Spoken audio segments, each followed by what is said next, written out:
Welcome to Jar Genius. I'm your host, Russ Perry, and this is a podcast where we dive into the business of creativity. Each episode, I'll explore the minds and stories of innovative leaders and companies who have paved the way and are shaping the future for creative businesses around the world.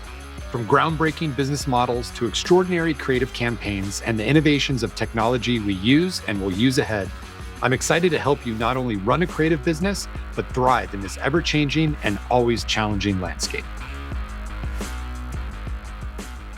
Hey everyone, I'm Russ Perry, and welcome to another episode of Jar Genius. And I am here with someone who's swims in similar lanes. You know, we're both creative business guys. But I'm here today with Bryan Grant, who runs Bryan Grant Studios. Great name, by the way.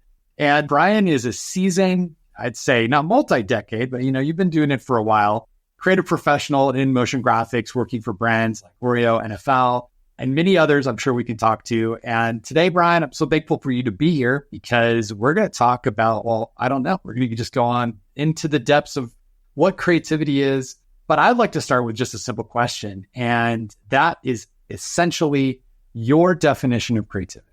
Like when I say, what is creativity to you, Bryan, what does that mean? It's great to be here. Thank you again. That's a great question. I mean, I think that as an artist, creativity is something that you think about, you execute, and if you're able to move the audience in some way, that's creativity, no matter what the medium. Now, you're in the heart of visual. You're in LA, you're in California, you've been working for many brands, skipped over one, Marvel, you had big work with them. And you've probably seen a lot in terms of the industry, the type of work, the style, creative direction. How has creativity changed as a business since, go back when you first were trying to get your first gigs, working on it, studying, whatever it might be, to today, seasoned professional, huge big name brands that you work with? Has the business of creativity evolved in that time? And if so, what have been the trends that you've seen? Yeah, I mean, I'll focus creativity more into motion graphics and design because I can speak to that best. Because as we know, creativity can be anything. But yeah, I mean, listen, I moved to Los Angeles about 22 years ago from Chicago. I went to Columbia College in the city. And it was great. I actually ended up teaching motion graphics while I was a student for directing films because I had previous experience in Detroit. Back then doing bar mitzvahs and weddings and editing it and video and the whole thing. So I love it. I was the high school nerd, editing in my basement. Back then it was SVHS, if you know. Okay. So you hadn't yet been burning DVDs or CDs yet. This was prior to that. So. No, that was even before DVDs. Yeah. It's funny. It was just at the cusp of that. But yeah, so I mean, I started just animating stop frame animation with a camera that I got when I was 13. So that really is kind of when I started and just moved different pieces on the table than my Sony 8mm camera. But anyway, so when I finally got passed through college and got to Los Angeles, I had to have my demo reel on DVD. And I had this conversation yesterday with a colleague where now everything is, forget about just having websites, but everything's online. I mean, I had to literally, at the time, I could only afford 20 DVDs, burn those, and literally drive down Wilshire with a buddy, dropping it off, hopefully that the people who need to see it will see it. So it was a lot of, when they say hit the pavement, I know all about that. And so that was the world, but I got to work with a lot of advertising agencies as a producer, actually, and a project manager before I actually got into the creative realm. Even though my experience was creatively, I was able to get work right away, which is rare, but I worked so hard to do that. But I will say, though, that back when I got started, it was designing and animating the menus for DVDs, if you remember that. Yeah. A whole art form into itself. Did you ever hide any Easter eggs in the menu? If you click on this one thing, I remember there was always a few that had them. I wish. No.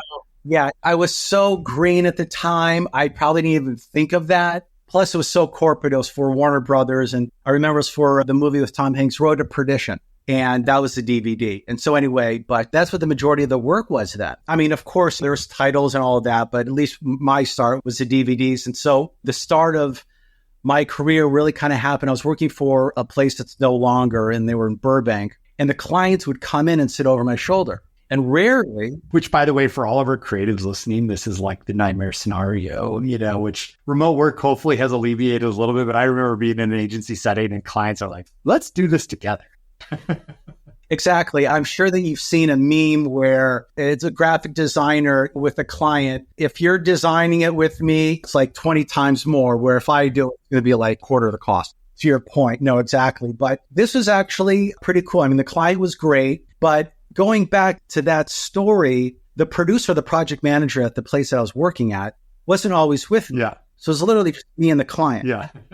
So that happened week after week. And I'm thinking, oh my God, I could kind of do this myself and charge more. I could have teams. It's like, I'm producer, project manager, I'm client relations, and I'm the designer and animator. What? For weeks. And so I was really kind of blessed by that opportunity because cut to years later, that place, they went out of business. And so I kept in contact with that client. And then they actually became a real client once I formed my studio. So I think that years of doing freelance work and really getting my chops and really kind of getting more educated with the studio life. Yeah. I opened up the studio and I guess the rest is history. So like there's kind of two buckets. And I think I'd be really interested in your perspective, essentially, since you've been like at the epicenter of so much creativity out on the West Coast. There's creativity and there's art, and then there's the business of creativity and art. And I think some people kind of like don't realize those are two very different strategies in life. And they get a little lost in one or the other, and they might have those trade-offs and pros and cons. Two totally different skill sets, by the way. Right. So like, clearly you made a creative business decision. Do you think you had to sacrifice part of you as that kid and that creative doing that animations and just doing things for fun and whatever? Or have you still fueled that in some way? No, I'll explain it. Great question. Totally. So I think that in running a business versus just being a solo artist, and I love both. And on occasion, I absolutely still do freelance work with clients all over the world and producers who, I thank God. I feel blessed. I love what I do still. And it's been decades later. It's wild. I remember like After Effects 1, like really, I don't know if I'm proud about that or not. Yeah. Dude, we could age ourselves really quick. I remember when like digital video output was like so awesome. Now that you think about it, it's not that cool. But anyway. Yeah. So in running a business as an individual artist, I would, and in the very beginning, take my time, meaning that I was a perfectionist and it was hard to let things go. And you can still be a perfectionist, but that was one of the things that I learned in business where you have to get in the rhythm of turning out work. That doesn't mean sacrificing quality. That just means becoming a more nimble artist and really kind of focusing in on what's really important in the workings of a company where there are deadlines that you have to hit every day, small or large. And you can't just like sit on one shot for a week where like if it's a passion project, of course. But I think that the refinement of my ability of where to put my time was focused more. And also one thing that was critical is that there have been times when, and I'm sure everyone can relate, I'm sure you can relate, where you're the artist on the phone with the client who's giving you feedback. There's a lot of different opinions on this, but you can't take things personally. It's very dangerous. Like if you can have a producer who's just client facing, awesome. Or if there's a group of you, if we're on like a team chat. But there was one thing that I really had to focus on in the occasions that I had to have all those roles. You have to be careful because the immediate knee-jerk reaction when you hear feedback is how difficult is it? How long is it going to take me to do it? Can I do it? And then you try and negotiate either away from it or you kind of tiptoe around it, And so you have to be very, very careful because that's not fair to the client. It's not fair to the project. Yeah. So it's interesting. But when you talk about, the business part of it, that's why it's good where there are producers and their main function is to produce. Yeah. And I will say too, I got to be careful. I got a Western design education at Arizona State University, not top tier school. So I say this as someone who has been in this cohort, but I also think there is a ego of designers, especially in America, that I wouldn't say doesn't exist elsewhere, but there is much more of a delineation between the work and myself and the art in other creative cultures that does seem to be a bit blended here, a little more so. Like if I'm critiquing the work, there's somehow I'm critiquing you or who you are or your inspiration. I don't see that as much. We have designers all around the world, Colombia, Argentina, Southeast Asia. Right. And for them, this is like a job. They have a talent, they're a skill, they're there, but it's not like, hey, this isn't good. I don't like this. This is not working. It's like, cool, what do you need? Like, let's get to the conclusion that you're seeking, but they don't necessarily, or maybe they don't communicate their frustration as much. But I've witnessed that too. That's true. Do you think that our country, like, obviously like Western, like for the USA, or is it like Los Angeles and the big cities? It's Western countries. So same in the UK, Australia, like Western education. And yeah, I don't know. I think there's obviously an incredible output of creativity that we have and we export around the world. But there is, I think, more of a understanding of the lines of vocation in other markets. Yeah, right. Why do you think that is? I mean, great question. Where does this interview mean now? To me, I think it's because supply and demand, to be honest. I don't think there is as many creative jobs in these other markets.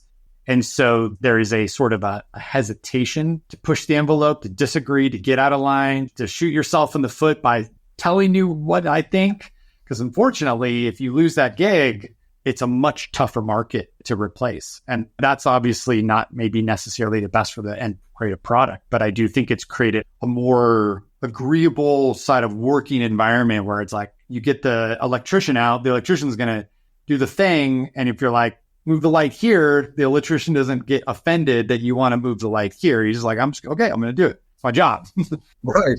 Totally. Well, it's so interesting because that brings up when you mentioned like creativity, just that being like a very broad term.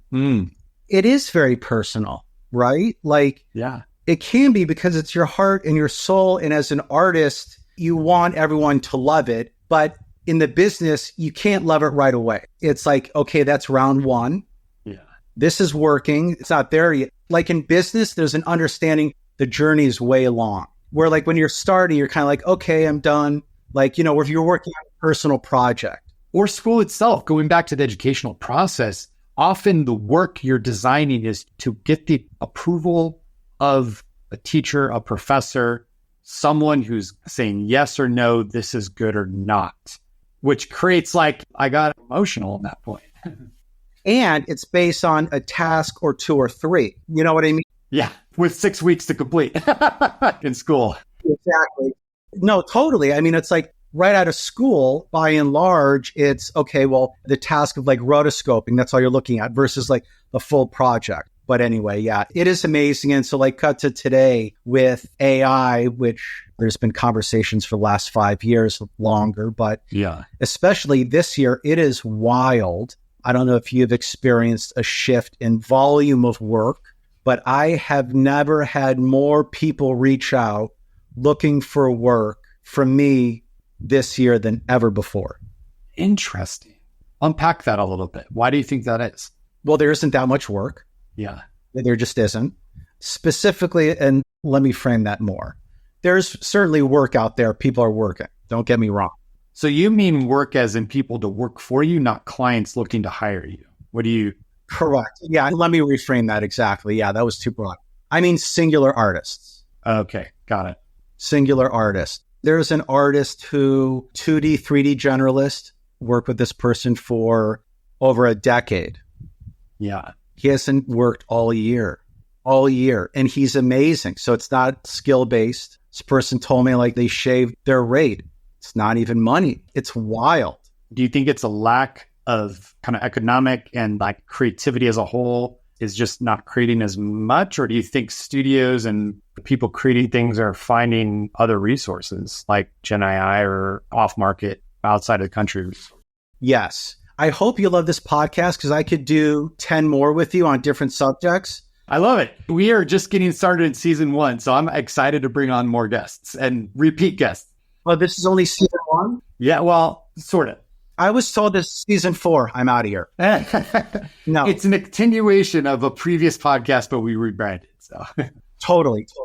I think that as a motion graphic artist, designer, I think that we need to very actively look at different areas of work. So what does that mean? I think that entertainment in Los Angeles, in my experience and the groups I work with, and a lot of my clients and artists are all over the world, but I live in Los Angeles for the last 20 years, so I can speak to that because I talk to people almost all the time. I think that the pivot for if you're a motion graphics designer listening and like, what else can I do besides like title design or maybe sports branding or products? I think the move is client side. They're not hiring as many advertising agencies or a lot of brands. They've been doing this for years, have an in-house group, which helps on a variety of reasons. When you have like full-time folks, they can work on a variety of projects and it's more profitable. I think that entertainment, as far as motion design, I'm hoping there's a rebound, but things like the hospitality field or the medical field, sports, live events, I think that people need to be a lot more agile. And a lot of us who were counting on the entertainment work need to kind of have, I think there's been a rude awakening, 100%. And that goes back to the business conversation of, as an artist, since so many of us are freelance folks, how do I pivot? How do I take my skills and apply this in ways that I haven't yet? That's the challenge. I mean, I speak from, like you mentioned, you have a lens that living in LA for 20 years. I have a lens that have been running for Design Pickle for almost 10 years for B2B services. But here's where I think an opportunity is. And I know that I've employed, not just for our clients, but internally and in-house, motion graphic artists, video editors since the beginning. I think a huge opportunity is the consumer level storytelling and branding in spaces like B2B, tech, business. Think about healthcare, all of these places that there are great examples of companies that do it well, but there are, and I see thousands of clients, there are far more companies that don't think about 101, tell a story, make it emotional, connect with your audience, be creative, because they think we're in security cyber software, and that's not important. And when you say companies, you mean like motion houses, design firms, right? I think for me, it's the companies that exist in those spaces that are not as sexy as, say, entertainment, not as sexy, say, as in sports, that have been high consumers of artistic talent in many ways. For me, like, I think there's still a huge opportunity for creative artists, firms, whatever it might be. I would love to see the visual marketing agency for dentists. I am the best at it, and we tell stories nationwide in an emotional, compelling way. I think the reality is there are far more industries that are not communicating visually in a profound way that would gobble up and pay handsomely for this stuff. Yeah, no, totally. And when I say hospitals, I guess healthcare. Healthcare, yeah. Look, there are some brands. I'll tell you what, like, we are humans at the end of the day, and we respond to compelling and creative messaging. And if I got like an insurance renewal in the mail and it was like a QR code to a cool video and a story or whatever, maybe a bad example because you kind of always auto renew your insurance, but there's some other, you know what I mean? Yes, it's bringing dry categories and bringing sexy back. Exactly. It's okay. We're aging ourselves all of the time in this podcast. Yeah. No, but really, I mean, listen, when I first got to LA, I was working on an ad agency, again, the one where I was a project manager. And the challenge was back then, one of the clients was a big car insurance company. That category is not sexy at all. Yeah. I mean, again, I'm talking like, 20 years ago, and it's still not, but it's gotten better, I think, a little bit. Right. But still, exactly, the drier categories, I think there's a huge opportunity. So, Bryan, when you're looking ahead the next 10 years, what's getting you excited? What are some things that you're thinking about and experimenting with or seeing or doing that you're feeling that this is something worth like really going deep along? AI, and I'll explain. Yes. A lot of people are terrified about it, especially folks, creative artists. Right now, today, of course, I say that next week. In all seriousness, I think that especially if people are paying attention to folks like NVIDIA right now, who are building unbelievable hardware and software, folks, even Photoshop right now with their AI tools within Photoshop are extraordinary. I use that today. not to like create something from scratch. I'm talking about little moments or like expansive fill here, or not to get too techy, but I strongly feel that AI will help in the tools, whether it be by and large the technology of rendering, the way that we compute a lot of the high files and 3D work, as well as the plugins. They'll be 10 times more powerful. I mean, as one example, I'm sure you remember having to rotoscope from scratch in After Effects. Oh, yeah. Like forever. Forever. Now, of course, there's tweaking, but comparatively from where we were, there's free web tools that can do it now. Like free web tools. You just mask it and go. Like, it's crazy. Our iPhones can kind of do that now. Just touch, in the outline. Yeah. That's masking, but still, that's wild. Yeah. So what is this improvements in efficiencies tools? I want like for you, right? Not the industry, but like for you, Bryan, like if you're gaining time back, maybe money, it's cheaper, faster, whatever, where are you focusing that surplus? Like, how are you leveraging that then to do what? Is it to create more, to chill? What is that? How does it changing how you're working? It allows me to assess efficiencies within the company, how we can tighten things internally, as well as more time to gain more clients, to build the company, to do the things where as studio owners, we hire folks to do some of the work while we're focused on bigger picture things. Work on the business. Yeah. Gives me more time to travel and meet with clients face to face and not do another Zoom meeting. To be able to actually see an artist that I haven't worked with and fly or drive into LA and spend an hour or two with them. I think that the more efficiencies behind the scenes allow me to do the reverse and be more human and be more accessible in person. I love it. I think about music and however many years later, I forget when the 3D Tupac show was a while back. Like, I remember that was crazy. It was like projection image and artificial stuff. And now you have the Apple Vision Pro. You can attend a concert, do all this. Yet concerts continue to be huge business for the artists, for the labels, because people thrive and want human and real. So I feel like, to me, when I go to bed at night and I think about all the changes, I look at how many technological, virtual, streaming, replicative experiences you could have in entertainment and music and that. And yet the live human component still matters for different reasons than it might in our business. But that is like, I almost imagine a future state 5-10 years from now where human created, human interaction, human something is like the value proposition and the premium thing people are paying for. Yeah. Totally. And I think that we got a huge wake-up call after 2020. Community, because we weren't allowed to be around people. And of course, like in different countries, it was even worse or more lax than us. In different states, obviously, we're way different. But absolutely. And I do feel that the movie theater and the idea of the movie theater will morph into something even bigger and better. Like, in other words, you remember, you're probably younger than I am, but like in the 80s, 90s, early 2000s, going to the movie theater was this awesome experience. It was kind of like an event. Oh, yeah. One of my first dates ever, going to the movie. Yes, totally. And it was special. And now it's not. Everything is so accessible. And we're in our living rooms. More content is on our phones and our watches and in our face.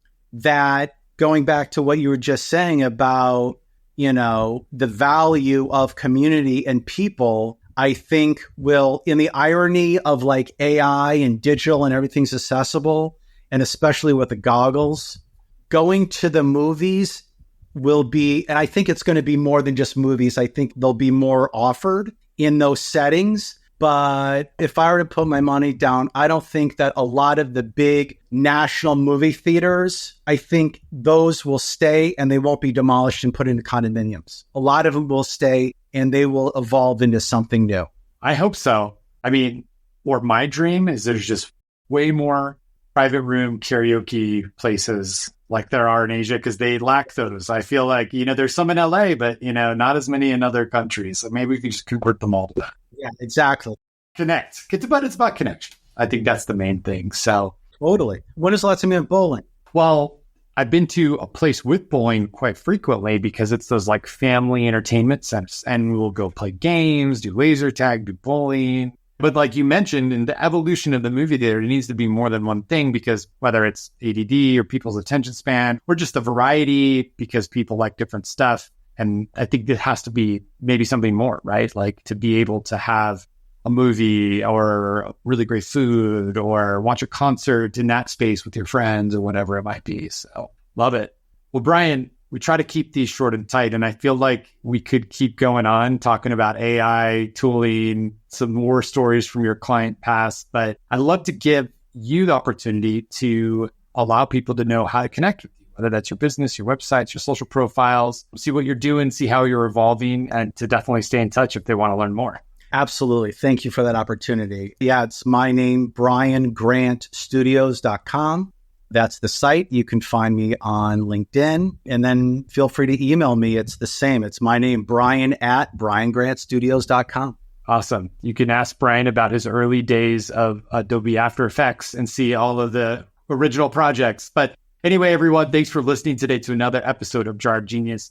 Please, please, please do check out our website, jarofgenius.com. We'll have all the show notes for Bryan, as well as links and other great episodes that have already been posted and are coming up ahead. So we appreciate it. Bryan, thanks so much for tuning in from California. We'll talk soon. Thank you, buddy. Thank you so much for listening to this episode of Jar of Genius, sponsored by Design Pickle. To learn more about the topics discussed, get access to any of the links mentioned, and submit ideas for future seasons, head over to jarofgenius.com. Now, if you enjoyed the show, you know the drill. A solid rating on your favorite podcast platform helps others find what we are creating and join the conversation. We'll see you next time, and never forget, creativity is your secret strategic weapon.